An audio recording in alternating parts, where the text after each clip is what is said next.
Well, yeah. Yeah, because the rest could be raked. This is nice right here. This pathway. Yeah, one that kind of flattened out a little bit better. We're kind of stopping here, really not looking over that way. Okay, I really like it. It sucks that it's so dry this year. A sharp contour here and then flattening here just to get, I don't want a hard, like, I don't want to have to do boulders. It's too much work to try to go find them. And the ones I can find are like this, and that doesn't make rock walls. You got to put 700 in there to get a 2-foot ledge. And it's just not, it's not worth the time and effort of that. I just know a few people who are pulling out their rock walls, like the little ones, with a bunch of rocks and stuff, because they're tired of weeding it. They're tired of trying to trim it and trying to keep it maintained. Okay, so you did all this too. Whoops, sorry. Just blending, that's all. Blending, but still, look at that. Cutting, I just did some blending. This is nice, having a flat spot like that. And then having that teardrop like that. Now I could see it right here, right now. That's nice. This is so loose, it's hard to get in here and do anything. Every time I start going forward, I just start sliding downhill because the ground is moving underneath me like this, and I just keep sliding down. So I can't do any cleaner than this without, really the best way would be the excavator, because then I can get in here and I can pull and like raking, but I can move some big material with the blade, you know, whatever, and move a lot of material that you'd spend 3 days trying to rake by hand, and I can't blade it because I'm just sliding. It's just not worth breaking everything trying to blade it out. But this was I wanted to get this hump down. I wouldn't mind it coming down even another foot, but I just can't get it to dig with the tractor. It's too compacted and too hard in places, and then it's too soft in others. I mean, what have I been at it? Probably 2 or 3 hours now. And yeah. I managed to cut this down 1.5 feet here, almost 2 feet at the high point. And if I'd have done it with the excavator, I'd have been in and out in 10 minutes. But the excavator's not here, so. That's all right. That's okay. Well, it looks awesome.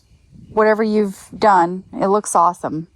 I really like it. I could see it. Mark went and harrowed the yard. And boy, that looks so good. Really nice contours. Now we just need a little water on it to settle everything down. But it's still so dusty and so loose. And there's a lot of sticks that need to get picked up. Looks really good, Mark.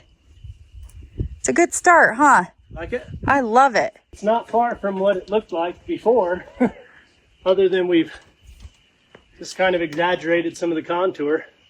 I can't wait to get my hands on and plant stuff, you know? I'll start watering some of it tonight and see if we can just get it soaked to set the soil. One dirty job at a time. Yeah, no kidding. Well, good morning. It's fairly early and we have kind of a big day ahead of us.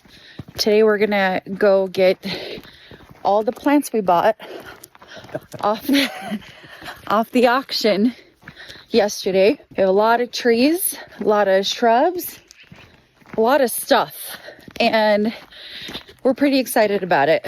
We got a lot of good deals, and we've been really anticipating for this plant auction, so we could get quite a bit of variety in our yard. Mark dragged us all out of bed, even Everest, even though he has nothing going on today. He's up and at 'em. I said getting you two guys going. You and Everest getting you two going in the morning. It's like rolling cold tar. Yeah, I'm not a morning person. Only when I have to be. And today I had to be. Okay, well, we're gonna head out. Can't wait to show you guys what we got. Oh, we have to take the big horse trailer as well. Might have bought a lot of. Yeah, we might have gone. It's just a little small fortune that we spent on all the plants. So here's what happened really. I'm not allowed to do auctions because I just like winning. You get caught up in the game of it. I do get caught up in the game of it. And I'm like, how can somebody outbid me? No way. And I just want to outbid them, which is not good. So Mark had to, my competitive nature. So Mark had to kind of sit by me and make sure that I was under control. Because hell, that's how we ended up with one of our trucks. Is he walked away for like 10 minutes and I'm like, he said, just keep it. Yeah, I said, I didn't want to lose this. Keep an eye on it. Yeah, he told me to keep an eye on it, but we ended up, he had to fly to Missouri to go pick up a truck. All right, we're going to go get some plants, guys. Beautiful morning. Look at that. So pretty. Just absolutely beautiful this morning. Fall is here. It's cold. It feels really cold. Last night when I was finished sanding the pavilion, we had Everest connect. Well, I had Everest connect this trailer. How did he do? What? Good. I wanted to say that this plant auction is extra special because we don't have goats this year. So felt like we could spend a little more. True, right? Is that why you kept clicking? I gotta go get the gate. Yeah, that's what I keep telling myself. It was extra special. Has nothing to do with your competitive nature. Just you going one. Just the goats. That's what it was. It was the goats, yeah. This is 125, and that should be 106. Autumn blaze. Yeah. Very pretty. Yeah, 106. So that's your flowering pears. They're actually pretty good size. Yeah, and they turn bright red. They turn bright red in the fall. And then what color is the flower? White. White, okay. Most pears are white for the box. That's 138. He's probably back there. But let's do these Australian pines. 112, 113. Should be these. These 4? Yeah, 112 and 113. Total of 4 times 2. All 4 of those. Austrian pines. Those are cute. They're nice. They're going to get like 180 feet tall. This says cobalt and glow. Cobalt and it's a hypericum. Hypericum. Okay, I'll mark that off. And then scotch pine and cherry trees. Cool. 164. Should be this cherry trees right here. 68. And the scotch pine should be right behind you. That short one. This one? It's cute. 168. Hold on. Yeah, 168. That's cute. Okay, after we got the cherry trees, this is the 2 box woods that we got. Now, I thought they were only going to be in 1 gallon pot for some reason. One of them was $20 and the other one was $20. So they're both for $20, $40. Look at these. They're huge. Oh, and they're so good looking. They're usually for this type on the market, they're like $80 to $100. This is a great deal. This is the one I missed. I know. I wanted that. I know. I did too, but we would have paid way too much money for it. I don't know now looking at it. Oh, yeah. They're all really big. Plants. I know. You got these for... Here, I just want to look. Boxwood, $17.50, but with tax was $20. $20 and 40 cents. $50 box. Exactly. I know. Yeah, that looks great. Come on. Good Lord. That's a cool pine, huh? Okay, wait. Check the number. I did. This is the only ones. 215. Yeah. Oh, I guess it's 2 the only... plants. Oh, 2 plants? Yeah. For $29, 2 of these.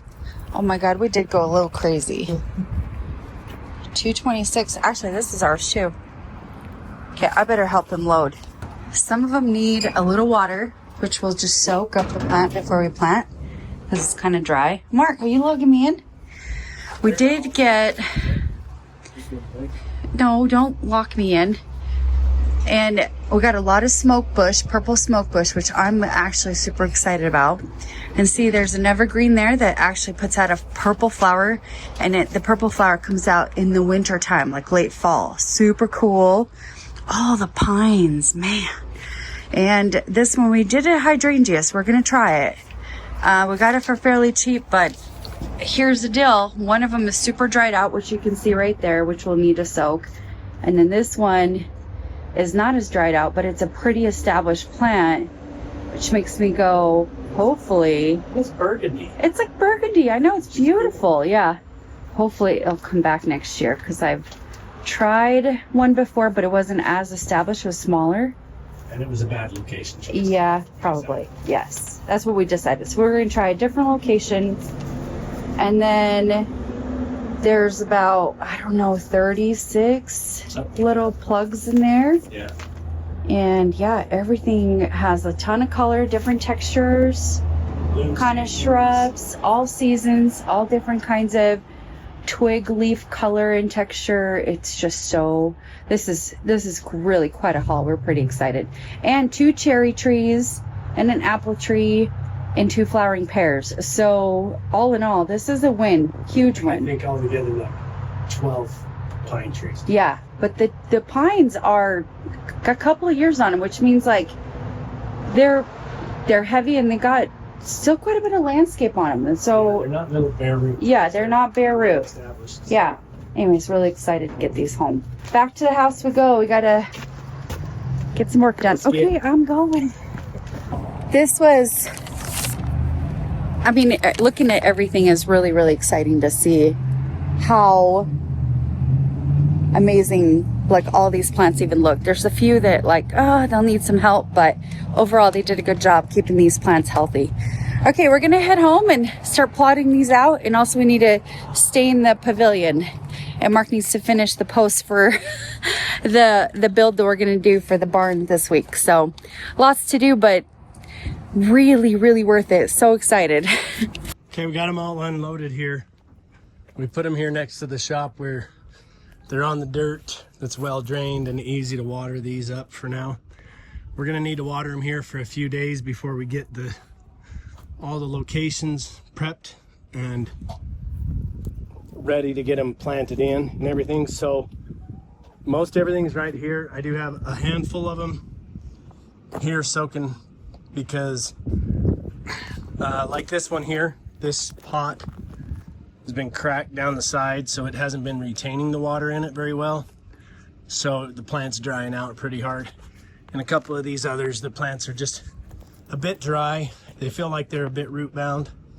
And when that happens, there tends to not be enough room in the pot to keep any moisture. It's all full of roots, so the water just runs out and doesn't stay in it long enough. So you really have to soak them. Earlier this year, we came through and thinned these trees and did a lot of clearing in here. And I just recently came back through and did some shaping on this portion. It's going to be grass, but at least we can drive across it carefully and not be sliding and digging in the dirt because this is so steep here. This path here is coming down all the way down, and we've got a gate set that's going to go here and the fence that's going to go up for that pasture back in there. And then we've got the fork right here that goes up and comes up onto the pad right there by the trailer, which is our common path that we take from down here. So right now, I'm gonna plant this little, I don't know, berm, embankment. We didn't want to have big hard boundaries or borders or anything like that. We didn't want curbing, we didn't want boulders, we didn't want stuff. So we wanted to just slope it and then plant it. We got a really good score at a plant auction, looking through things, researching as the auction was starting, and got a bunch of plants. That's 2 pages worth of items that we bought, and most of these are, you know, some of these are 2 and 4 and 5 quantities. We went to breakfast and made our little plan. The big weird looking triangle is the field above the shop that we had barley in with our water tanks. We started mapping out the plants that we bought with intention. Like here, the property corner, we already have a couple of pears and some potentillas planted, and we've picked out what's going to go inside of there. We've got this little drawing right there, which is this portion of berm between this juniper and that juniper, and that's kind of our talk of plan there. We have this around the fire pit. So we have all these like plans, and then we have like some of these are going to go in various spots, a few things and places. I'm standing in the space to look through it and visualize what we've got going where. Ola's really good about introducing ideas of color and types and recognizing the plants. I'm really good about recognizing the names of plants and the shape and recognizing like what they're called and what they look like. And she knows like the habitat and how they grow and what they do and how to propagate, stuff like that. So together we make a pretty good team. I seem to be the one that does more of the arrangements on the ground out here. And this I want very like cultivated. I want it to look like it's with intent and purpose. So I'm just working through like the creative moment of it, looking at my canvas and seeing how I'm going to paint it. Mark decided to put a few plants in to get a head start on the auction buy. And so we're putting in a couple of shrubs. And we also put in that big flat of Summer Romance, I believe that's what it's called. Summer Romance Stackies. Summer Romance Stackies. And when he leveled this yard, right between, listen, look how pretty these are. I know I just got way distracted, but the blue spruce, aren't they just way lovely? Okay, back to this. Right here we had an elevation change between the yard, and Mark shelved it really beautifully, but we know that we have to have this planted or it'll be just full of weeds. So we've started with a couple of shrubs. What are the shrubs called, honey? Moonshadow Unimus. Moonshadow Unimus. And then these are Summer Romance. And they will come up as a blue flower, and they are like a mint family, so they will spread, and they will create a really beautiful border right here by the road. Go for it, honey. You break up those roots. This is the problem with fall plants. They take the entire shape of the plant, of the pot, but all this is micro-root, and it's just going to choke itself out. Down in there is tap roots that's wound around. If I can free that, then it will thrive. If I don't, it might do okay next year, and then it'll die. It'll just slowly die because it'll choke itself out. Lots of landscaping that's going to happen this week, but he's just taking the time tonight to put a few plants in to get a head start on our plant auction. Plant auction splurge. I finally got some of the main tap roots released. See that guy? That's a fat root, and it was all bound up and twisted back up under. If that doesn't go out, the plant's never going to survive. If it goes up, it's just going to ball up, and it's going to continue sending out this stuff until eventually none of the nutrient can get in because it's all a tight mass. I'm not a fan of disturbing the roots in spring starts and things like that. But man, when they're fall and they've been in the pot all year, they get choked out, and you've got to free the roots. That's just what I found. If you don't free them, they're gonna die. I don't know how many plants we've replaced because we didn't in the first 3 years of really heavily doing this kind of thing. And this is just something that we've done. I think everybody does things differently, and everybody has different advice. This is just what we've learned. What I do, and that's what I'm doing. But look at the colors. I mean, the colors are going to be beautiful. Mark is going to grab 2 more shrubs, and they're called dogwood. Red twig dogwood. Red twig dogwood. Something halo red twig dogwood. Yeah, we'll show it to you. Thank you, Mark. I am getting down to a little spot that we are landscaping in the yard, and I am going to plant all those bulbs. Those are 250 daffodil bulbs, and they're like mixture. And then I have, I think, is it 500 of these? Yeah, 500. I think they're called snowdrops. And then I have Mount Hood daffodils that are going to be going in as well. There's 100 bulbs of that. Striped squill, but I think like... Or Puchkina jumbo pack. Yeah. Anyways, I have 500 of those. So I'm going to start planting those. I have more coming, so I need to be on top of all these, or they'll go bad. This area, Mark has already planted some shrubs from our plant auction. And this morning, before he took off for his contract job, he planted a couple of more shrubs, like 4 more shrubs. I wanted to show you guys that. You might not be able to see, but these are perennials, little plugs that we got, and they're called summer romance, and they'll turn out to be a blue flower. And there's actually 26 of them throughout, from that area to all the way to that big juniper. So between the junipers, there's maybe one that didn't quite make it, but we'll keep the root in to see if it'll do all right. Plus it's fall, like you never know. Sometimes they come back, sometimes they don't. I think they'll come back just fine. Right here we have a smoke bush, and this is supposed to get up to 10 to 15 feet tall and 10 to 15 feet wide. And I guess more summer romance throughout here. It's kind of hard to plant in the hillside because when you step down, your footprints are all over. So it's like, oh, you have to rake right after yourself. And then we have some other shrubs that have colorful leaves, like this one is called, I think, unimus. And then we have dogwood. I think this is called. This one's really pretty, but it's starting to dry out too. Red twig dogwood.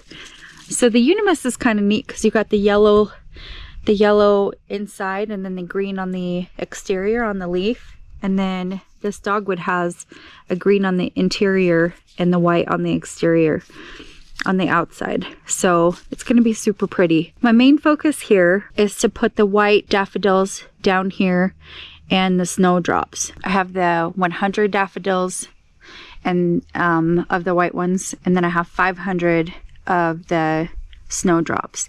And I think I'll just put them kind of along the pathway so they look nice. Oh, and then Mark put this other tree, which I thought was so neat because it looks like it's a kind of like a Christmas tree. Dwarf, slow growing, upright, pyramid form. So again, super, super pretty. So I think I'll put some daffodils throughout here as well. Anyways, I got my work cut out for me. I'm gonna go ahead and get these bulbs in and then top it with my topper. So I am almost done planting all my bulbs, and it's a lot of bulbs, but I am focusing on sunny spots by the fence, our main fence. So when I drive by in the spring, I want to be able to see my bulbs all bloom and be super pretty. I have 4 patches already planted, and I'm going to plant this other area, which is kind of really pretty right now, where it's got that maple tree with all the leaves down. I think I'm going to put a few over there too. That's the last of them. I'm going to plant them fairly close together. And that should make a really beautiful spring garden bed right by the fence. The bulbs feel good. I mean, look how big they are. And they feel good. They're like healthy and stuff. I've always loved daffodils. I didn't know I didn't know all the varieties that there were out there until I lost my tulips one year. I planted, I don't know, over 1,000 tulips on the property out here, and I lost all of them to voles. Not necessarily to frost or anything like that. We actually have mild winters compared to other places as far as temperatures go. We get plenty of snow, but we don't get very cold. I have even more bulbs that are coming in that are like onion style, and they'll have a purple or pink flower. So they're going to be coming in. I think I have 500 of those I'm going to put. So I'm going to try to do a lot of deterrents, and it probably will be a couple of years before I will plant tulips around the place. But when I do, it'll be great. All the turkeys have come down in the evening, so they're causing a ruckus out there by the pavilion and stuff. So